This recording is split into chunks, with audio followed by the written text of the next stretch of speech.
מה עוד? מי מאמין שבית המקדש ייבנה בשנים הקרובות? מה יש שם עכשיו על בית המקדש? אז מה יקרה עם המסגד? יישבר? אם מכן פגש בשנה האחרונה ילד ערבי? איפה פגשת ילד ערבי? ליד הכותל. ודיברת איתו?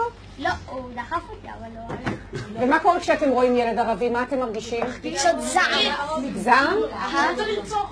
מה קורה כשאתם פוגשים ילד חילוני? למה אתה מרחם עליו שלא נולד חרדי? מה הוא מפסיד? הוא לא הולך.